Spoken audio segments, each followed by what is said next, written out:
It's me again. Oh, look how pretty that is. Fun stuff. I love this part. Oh, that is beautiful, Chef. Bon appetit. Hey everybody, I'm Vera Stewart and welcome to the first episode of season 7 of the VeryVera Show. I want to thank everyone that's helped me get to 7 years. Oh my goodness, it's just been quite a ride. And I want to welcome today 3 new markets. We're in the Tampa area now. We are in upstate South Carolina, and then all of you folks in the Mobile, Pensacola area, welcome to all of you. I think you're going to enjoy what VeryVera Show has to offer, and we want you to be part of our family. So today's episode is Cookbook 101, and the reason I've titled it that way is because today would have been my mother's 101st birthday, and so we're going to celebrate 2 recipes out of the cookbook that were her favorite. The first one we're going to do is a Parmesan squash casserole. We obviously never had a celebration in our family without it, and it's really good, unique because of the Parmesan cheese and the bell peppers. I can't wait for you to try it. And then the second recipe we're going to do is a citrus blueberry pound cake, named for Betty, my mother's first name, and it is a delicious cake this time of year, colorful, perfect for any time of day. And then in Veras Corner today, we're going to go over 5 different types of squash and how to prepare them. So we've got quite a lot to do. Let's get started with that squash casserole. I absolutely love this recipe for Parmesan squash. You know, it reminds me so much of my mother, and not only that, it is delicious. And she honestly, if we had Thanksgiving, Christmas, whatever the occasion, she always served this recipe. So what you want to do in advance, and this time of year there is no excuse because squash is everywhere. It is perfect. This recipe is perfect for this time of year. You want to cut the squash into about 1-inch pieces, and if the circles are too big, cut those in half. I've got my Dutch oven going with about 1 inch of water and my steam basket in there. Get it good and bubbling hot, and then you're going to add the squash in. Cook that for about 8 to 10 minutes or until it's fork tender. Don't overcook it because you want the squash to show up in the casserole when you cook it. So I've already done this, and now we're going to get started on all the fabulous ingredients that go into this. So Hellmann's mayonnaise is already in my bowl. That's first ingredient. Next ingredient, eggs. So I'm just going to mix as I go all of these ingredients and get those incorporated. And you'll put it, mix as you go, is just great. Now salt and pepper is the next thing. And for me, you know, you just never really know on a recipe like this if it has quite enough salt and pepper. So I've got some going over here that if I need more at the end, I can add that at the end. Next ingredient, look at all that Parmesan cheese that's going into this casserole. That's what makes this so scrumptious. And you know, a squash casserole for me is kind of like chicken salad. Did you ever have chicken salad that you didn't like? Have you ever had a squash casserole that you didn't like? So you may have your favorite, but I really want you to try this one. All right, now breadcrumbs. And for those of you that are new to the VeryVera Show, I always put a twist on something. So if you don't happen to have breadcrumbs, let me tell you how great Ritz crackers are in this recipe. So generally speaking, I have those on hand with 5 little grandchildren that end up at my house all the time. All right, now green onions. And I'll go ahead and put in the green peppers too. Now, this is where some people might say, I don't like bell pepper, I don't like the taste, I don't like the aftertaste. I love it actually in this recipe, but if you could either leave that off or you could do red pepper, which has a completely different flavor, and it would add a little bit of color to this recipe. You know, this time of year you might be having corn on the cob and, you know, some little field peas, and you might want your squash dish to be a little bit more colorful. All right, so now it's time for the squash. I went ahead and drained it really well in my colander. All right, so let's just fold all this goodness together. I've prepared my pan with a little cooking spray. You know, the worst part about a casserole is the dish when everybody has butchered it and there's nothing left except the dirty pan. So if you spray it well, you're not going to have that problem. And see all those nice chunks of squash? That's why I love this recipe so much, because it doesn't look like a bunch of mush. It is chunky. Love that. Okay, now this is where I taste.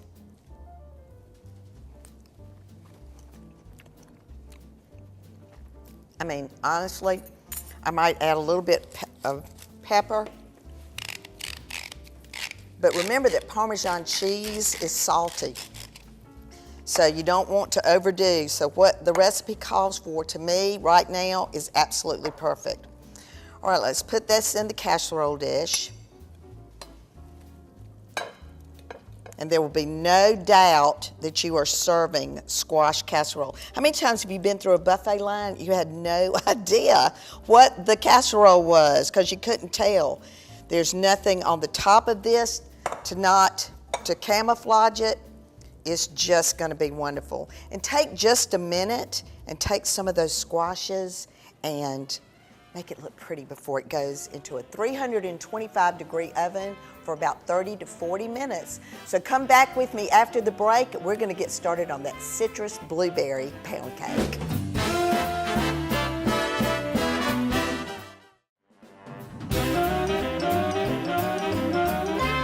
Welcome back, everybody, and we have got that squash casserole in the oven. It smells fantastic. It's going to cook for about 20 or 30 minutes at 325, and you are going to love it. I cannot wait for you to try it. All right, well, I'm ready to get started on Betty's citrus blueberry pound cake. And you know, the key to making the pound cakes out of the VeryVera Cookbook is making sure that your ingredients are at room temperature. So I've gone ahead and creamed the butter and sugar for 20 minutes. Set that timer as soon as all of your sugar has been incorporated. Now, what in the world, Vera? Why do you cream butter and sugar for 20 minutes? Well, there's several reasons. One of them is because you want to incorporate air into the batter. Another one is because you want to dissolve that sugar. By the time this 20 minutes is up, you're not even going to hear that sugar sound on the side of the bowl anymore. And then you want that light fluffiness. In fact, the batter changes from a bright yellow to almost a pale yellow by the end. So you've really incorporated that light and fluffy to that. All right, the other thing that we're going to want to do during that 20 minutes, one of my tips for you about that is to make sure, first of all, before you ever get started, you want to make sure you have all the ingredients in your kitchen. Then, while this is creaming, you can get all of those things measured. You can measure all of your dry ingredients, have everything laid out like you've got your own cooking show right there in your own kitchen. Just makes it go that much faster. And then not only that, you could start cleaning up. You know, part of the problem, just like that casserole dish I mentioned earlier, is the cleanup. So take advantage of that 20 minutes to make the time that's spent making this recipe worthwhile. All right, so now we are ready to put in our eggs. So I'm going to turn the mixer back on to about a medium speed, and these are room temperature eggs again, but these are not ordinary eggs, everybody. Let me tell you about this experience. So Wendy Brown, one of our friends at VeryVera right here in Augusta, brought me some of her farm-raised chicken eggs from her backyard one day. Not only were they beautiful to look at, but also they are just incredible in baking. And so we used them, and so I thought, I want to go see where this chicken coop is and meet these chickens where these eggs are coming from. I had the best time that day. So these are eggs from Wendy's chicken coop. That was quite an experience. All right, so we've got all the eggs incorporated. So now I'm going to add my flavorings to my cream. So I've got lemon flavoring, orange, and vanilla. And you don't have to use 3 separate containers, but I just do that just so you can see it. Now we're going to whisk that together in the heavy cream. And this was where we start rotating what we're doing. I'm going to add my salt to my cake flour. And I love to use King Arthur's cake flour. It's just very light. It's perfect for this, for baking. And so we'll start with the cream first.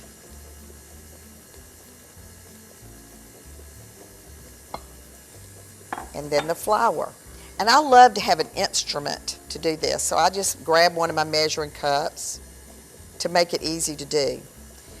So there are many pound cakes in our cookbook. And these pound cakes, when I say pound cake, do you know that when we shipped pound cakes from VeryVera, that FedEx box weighed 7 pounds? And that was just cake in a box going to you out there, many of whom I know are listening and watching today. But it is a heavy cake, it's a dense cake. But every one of my pound cake recipes is a variation of the original Vera's pound cake recipe, which I've named Harry's Old Fashioned. Each of the pound cakes were named for my brothers and sisters.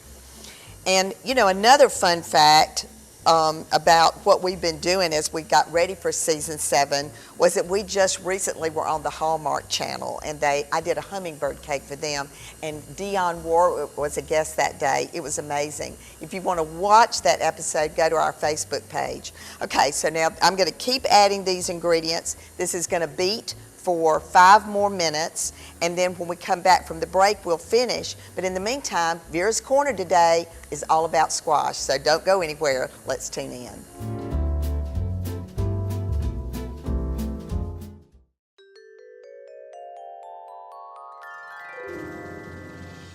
There are many different types of squash, and some are trickier than others to prepare. So today in Vera's Corner, we're going to go over the preparation for each of these different types of squash. Yellow squash and zucchini are 2 commonly used squashes. They can be sliced into rounds, half moons, or quarters for easy applications. Try them sauteed with grape tomatoes. To use butternut squash, peel the squash, cut it in half by standing upright, then scoop out the seeds. Butternut squash is great roasted, but I love it in soup. Acorn squash is small, moist, and loaded with fiber. To roast, make a cut near the stem, then continue to cut all the way around. Pry the squash open with your hands, then de-seed. Slice in half moons, drizzle with honey, brown sugar, and salt, and roast until caramelized. Spaghetti squash is a firm squash with stringy fibers on the inside that resemble pasta. My favorite way to prepare spaghetti squash is to cook it in a crock pot. Pierce the skin 4 to 5 times, then place in a crock pot on high for 3 to 4 hours or low for 5. Remove the squash with pot holders and allow to cool. Slice in half, de-seed, and use a fork to pull out all the fibers. Take advantage of squash season with these tips.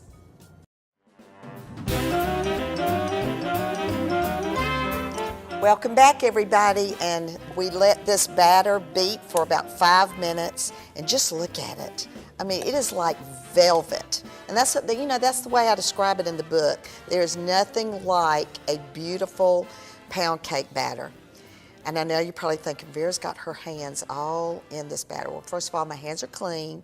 But second of all, this is the way my mama did it. And this is the way my boys, I mean, they would be standing right there waiting to lick this. Just is my favorite part still. So what we're going to do now is the rest of this is going to be done by hand. So I want to scrape down the sides of this bowl, because you see just a little bit of flour kind of kicked up on the edge, and then you've got to go down all the way to the bottom to make sure that everything has incorporated really well. But like I say, I mean, this batter is amazing. All right, so now I know you've made a fruit cake before if you're my age or above, and we're not going to go into that. But I do want to say that the same process you use in a fruit cake is the same thing that we're going to do here. So we're going to use actually frozen blueberries for this. And the reason being is that we don't want the blueberry to bleed all over this batter. We want the batter to stay the color that it is, and we want the blueberries just to pop when you see it done. So don't take these blueberries out until the last minute from your freezer. Now you're going to just take some plain flour, and we're going to incorporate that into these blueberries so that they don't all sink down to the bottom. They don't, stick together when you're folding those in, just enough to coat them. All right, so now we're going to add these in to the batter. We don't need all that excess flour, so I'll move that away. And then this is the zest of your orange. And the reason we add that last is because if you put this in while you're beating, all that great orange zest will end up on your beaters. So now we're going to do a folding process. So, you know, this is when I say that it's almost therapeutic to me to get into the kitchen and bake a pound cake, because I gave you the little pro tip about measuring everything in advance. I've already cleaned up all the dirty dishes. You know, I'm going to have all this time to do extra things. I'm going to get to smell this cake baking. It is incredible. In fact, I had a realtor tell me one time that if you want to sell your house, put a pound cake in the oven so that when people come to look at it, that's what they smell and not some fake candle. So I'm all about that attitude. All right, so I've got my pan already prepared with my floured spray. And now we're just going to start adding this batter one big spoonful at a time. And it's just, I mean, if you have never made a pound cake, the testimonials that we are getting about these pound cake recipes in our book almost make me want to cry. I mean, we've had people say, I never dreamed that I could make a pound cake. That the only person in my family that can make a pound cake is my grandmother. But I just thought your recipe just sounds amazing. The steps sound simple to follow, and I'm going to try it. And as a matter of fact, just recently we had a viewer in Columbus, Georgia, write the most beautiful testimonial about the fact that she had never made a pound cake. And she took a picture of the cake. It's up on our screen right now. It's just beautiful. And she was just so thrilled that she could do something that she had those memories from her family, but didn't have the recipe to go by. So now we've got all this batter in the pan. I'm going to spread it about. And then the last step, before you put this in the oven, 1, 2, you want to pound it on the counter. That gets all the air pockets out. This is going into a 325-degree oven for an hour and 20 minutes. And when we come back from the break, we're going to show you how to lay all of this out in a fantastic presentation. So come back with me in just a few minutes.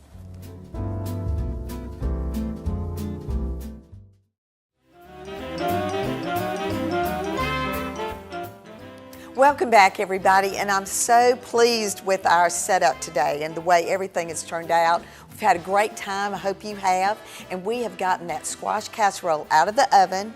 And you know what, whether you noticed it or not, but I have brand new countertops and backsplash in my kitchen. So I was able to put that hot squash casserole directly on top of my brand new Cambria countertops. I absolutely love them. Great to work with.